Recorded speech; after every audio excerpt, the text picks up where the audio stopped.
Hey, ba-dum-bum-bum-bum. Ladies and gentlemen, boys and girls of all ages, welcome to Stump the Idiot. I am the huge one, aka the idiot, Dave Koco from KocoSports.com or KocoSports.net. It's where the world comes to cash, home for combat sports and a buffalo, where it's okay to be a passionate fan. Also, always streaming on twitch.tv/KocoSports. Buy the merch. Anyway, pre-order Lucky the Orphan. Let's focus. Enough with the plugs. Enough about me. This is Stump the Idiot, where we answer your questions. And this was forwarded to us by our main man, Golden Star Alex. But Fight TV was the one that brought it up today. And I'm going to go and make it a Fave 5. They're asking for one. First off, shout out to Fight TV. Hashtag not sponsored. Hashtag obviously. I get the AEW pay-per-views for them while living in Japan. And it's crystal clear and perfect. And you know what? I might be overpaying for AEW pay-per-views, but whew, it looks beautiful. All right, so I don't think that'd be a good ad anyway. I'm overpaying. Fight TV's like, I hate you. All right, let's get on. What was your favorite rivalry in hashtag wrestling? Hashtag pro wrestling. Hashtag stump the idiot. All right, this I decided to make this a Fave 5, and there's a lot of great rivalries, and there's some that just people remember forever that weren't as good as people remember them, or they weren't that long. Like Andre the Giant, Hulk Hogan. They had moments, but I don't know if I would consider it a great rivalry. So this is my favorite 5. I didn't put them in order of topness or betterness or which one's better. Oh, that's what I'm looking for. Novelist. I put it in what I remember in order of time. So this is what I loved. This first one on the list is when I was a kid. It was Ric Flair, Dusty Rhodes, NWA, Hard Times. Woo! I loved these two. I thought this was perfect. Storyline, perfect. This is Batman meets Joker. The opposites attract, and it was amazing. You had Ric Flair being the rich guy and showing you how great success could be, and then you had the American dream, the son of a plumber, showing hard work, blue collar. I bought into this as a kid. I got to meet Dusty and Rick later in life, and I've told them. One of, I guess, the men that took care of me. We didn't get along. We got into fist fights. We just didn't get along. But when it came to Dusty and Flair, we'd talk about it, and like we'd be like, "Oh wow, we can talk about Dusty versus Flair without punching each other."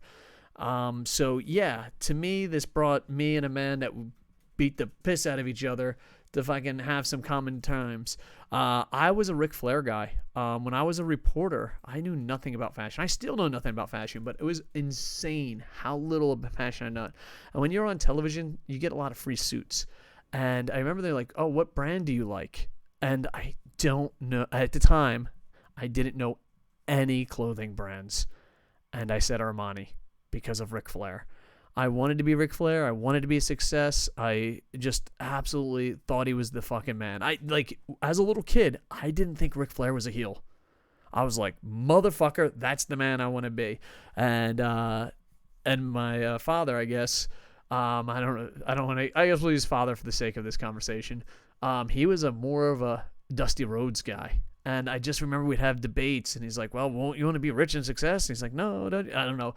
And the Hard Times promo was amazing. The promos, the story, everything was amazing. And it just was perfect. As a kid, it was perfect. Like, I couldn't understand. That's why, like, it makes me angry when a lot of people say, oh, WWF gave your childhood. No, go fuck yourself. You fucking don't rewrite history. You're not Vince McMahon. This was my childhood. And I just remember always thinking Ric Flair was the best. And then eventually one day I got old enough. I'm like, motherfucker, I understand Dusty Rhodes. And it's like, I understand the Hard Times. So overall, this was my favorite feud of all time as a kid. It is my childhood. I love it. Yeah, to me, it's just pro wrestling done perfectly. And if you can go back and watch it, the promos still hold up. I still think Ric Flair is one of the best promo guys. And I'm talking NWA. NWA, early WCW. Ric Flair's promos hold up. The Hard Times promo is historic. It's probably one of the best thing that's ever happened on television. I put it up there. Nowadays, I guess this generation's, it would be CM Punk's pipe bomb. But maybe once every 10 years, a promo comes along that just people remember forever. And Dusty Rhodes hit it. So this is, in no special order, I'll probably say it's my favorite, but no special order, this is it. Now, this one, I loved. I love both these men. All right, you got Tanaka and Mike Awesome. And just like the other match, I got to meet them when I was older. They are the two coolest gentlemen you'll ever meet in your life. They're kind, they're sweet, they'll talk to you. I got to meet Mike Awesome on a radio interview and the first show of FIP. I got to meet Tanaka at a 0-1 thing, and I just got to talk. They had so much respect for each other. ECW One Night Stand is still my favorite WWE pay-per-view of all time, and that match was amazing. It was just pure fucking violence. It was ECW. It's what I imagined ECW to be. I thought Mike Awesome was a fucking giant gladiator. I thought he was the fucking man. And I was like, man, this is what pro wrestling should be. He can fucking swing a chair. He can do this. He can do that. And I love this feud. There's so many great feuds from the ECW era. But I'm a huge fan of ECW. Huge fan of Japan wrestling. And when I was an ECW fan and just learning about Japan wrestling, this feud just fused together. And a lot of people, hardcore wrestling isn't their thing, but man, they just made you fucking believe, and they were just fucking killing each other. And I've fucking beyond enjoyed it. I absolutely enjoyed it. It's to this day, it's some of my favorite memories. And thank you, gentlemen. All right, next we got AJ Styles versus Christopher Daniels. I watched these guys in NWA Wildside, NWA Florida, IPW Hardcore, Ring of Honor. I watched these guys everywhere. I remember watching them in the indies. For those that don't know, NWA Wildside, it looks amazing. I don't know if it looks amazing on television. It looks a lot better on television than it is in person. It's just what Bill Barons did at that place was amazing. You watch it on television, you're like, man, that looks like an arena. Then you go there live and you're like, oh my God, this whole place is going to fall. And then IPW Hardcore, it just breaks my heart that not enough people know about that company, because they brought in everyone and had great shows, and they were just running out of a garage, but they made it look like a studio. It looked pretty awesome. If you get a chance, please check out IPW Hardcore.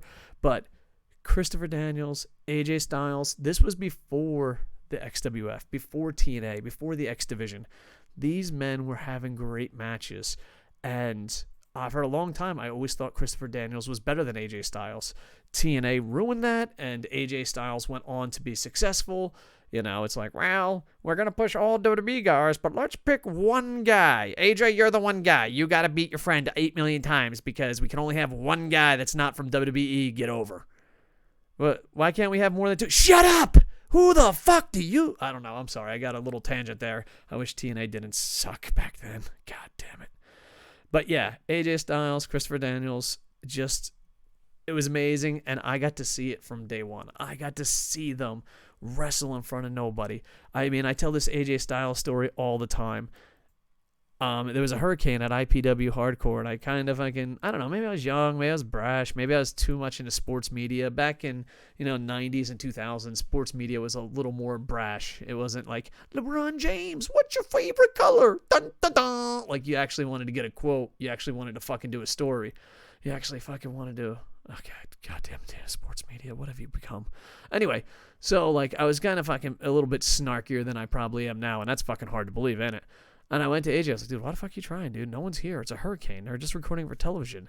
And fucking, he gave the answer, He gave the Michael Jordan answer. He gave AJ Styles, sat there and looked me in the eyes like, yeah, there might be 5-10 people. Those 5-10 people may never see AJ Styles again. I want them to remember me. I just thought that was awesome. Christopher Daniels, I thought it was one of the greatest wrestlers of all time. It's just sad that, TNA did not push him because, well, Mick Foley, Booker T, and fucking the list goes on. Holy fuck, man. What could have been, TNA? What could have been? But yeah, and not only that, but they, these two guys were amazing, and they made it, and I'm so proud of them. But there was some that, because there was no TNA, Ring of Honor was just starting out. There were so many great wrestlers that came up with AJ Styles and Christopher Daniels that just time ran out. Scoot Andrews, the Black Nature Boy, Billy Fives, Mike Sullivan. They had so many great fucking wrestlers, and just the internet was kind of not where it is today. And man, I just what could have been. Overall, I love this feud. I'm just sad that during TNA and Impact, they just had it where AJ won all the time. I was like, all right. Like, the feud went back and forth, and it was beautiful in Wildside, IPW, the NWA days, Ring of Honor days. I went back and forth. And then TNA is like, okay, this is a rivalry. AJ Styles, you're the hammer. Christopher Daniels, you're the nail. But Samoa Joe, still, September 11th show. I forget what it's called. I apologize. The three-way between these two and Samoa Joe.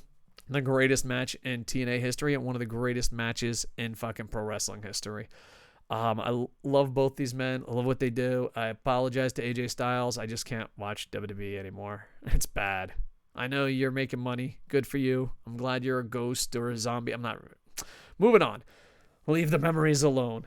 All right. Next. Boom. Samoa Joe versus Kurt Angle. To this day, I say TNA kept growing up to the headbutt. The time that Samoa Joe and Kurt Angle got in that ring in Orlando and the fucking headbutt heard around the world, that was peak TNA. And then it went downhill from there. They're trying their hardest to rebuild it. The part that bothers me the most about this feud is it just didn't fucking pay off. That fucking MMA match, God, Kurt Angle winning, God, if I had a time machine, I would have stopped the 1994 Rangers from winning the Stanley Cup so we can keep the 1940 chance alive, and I would have made sure that this fucking feud was booked well. And they had a match in WWE, and yeah, man, what could have fucking been? I love Kurt Angle. I love Samoa Joe. It was like Ric Flair Hogan during the PWI, like, the Pro Wrestling Illustrated days where you dreamed of this fucking match. They, like, recreated that. You were like, oh my God, who would win, Samoa Joe or Kurt Angle? Oh my God, he's undefeated in Ring of Honor. He's undefeated in the X Division. Kurt Angle, broken friggin' neck, gold medal, fucking the greatest goddamn wrestler ever. You're gonna fucking have him. And what? What happened? If I just had a time machine. Does anyone got a time machine available? I'd just go back and be like, don't fuck this up. I just yell at Dixie or whoever the fuck was in charge, like, don't fuck this up. Don't do it. Don't take it away from me. I just wish these guys went at it in their prime. And yeah, writers, wherever you are, apologize, because this was the peak of TNA. And yeah, you dropped the ball on the peak. We made it to the promised land. Oops, I dropped the egg. But overall, I love Samoa Joe. He was also with the Christopher Daniels feud, and Kurt Angle I absolutely love. And I just wish Kurt Angle stayed healthy. And there's so many dream matches that I fucking think of with Kurt Angle. I'm like, Kurt Angle and this guy, Kurt Angle and this guy, Kurt Angle and this guy. And yeah, Samoa Joe, sorry, TNA, WWE, you're the greatest. Don't hold your chin up, kid. God damn it. Fucking... Moving on. And the newest one, Okada versus Omega. It recreates what I've talked about. Two guys now in separate companies, the door being shut. To me, this was the best. Now, a lot of people are going to say Okada Tanahashi. And I'm not gonna kick you out of the room. I'm not gonna kick you out of the bed just yet. But that feud went on too long. And anyone who says that feud didn't go on too long, I know you're a Wikipedia fan. Like, my thing is like, yeah, fucking you like New Japan? Me too, yeah! Okada Tanahashi, you like that? Yeah! You didn't think it went too long? No, it was the best booked thing ever. I'm like, oh, God. You didn't experience this. You read it on Wikipedia. Okay, good. No, but this was booked perfect. The matches were beyond fucking amazing. Both men lived up to what I believe the IWGP title should stand for. Both men were great fucking wrestlers. And then the series is 2-2. And Kenny leaves? Kenny leaves to start AEW with his buddies? Okada's loyal? We don't know because fucking New Japan and AEW are fucking having a pee-pee contest. Oh, look at my pee-pee. Oh, it's so small. My pee-pee's so small too. That we may never fucking ever get the fifth one. It drives me fucking insane. Like, I absolutely love this fucking feud, and there has to be a fifth one. Listen, I'm calling it right now. AEW, New Japan, if you don't work this shit out, yeah, you got a small pee-pee. There, I said it. If you don't want the world to know, you'll fucking work this out. How the fuck is this not working out? How? All right, dude, listen. I'm going to give you a pass because there's something in the air. But as soon as that is gone, as soon as we figure it out, as soon as we're like, hey, we come back to wrestling, hey, fans, hey, we can travel on an airplane.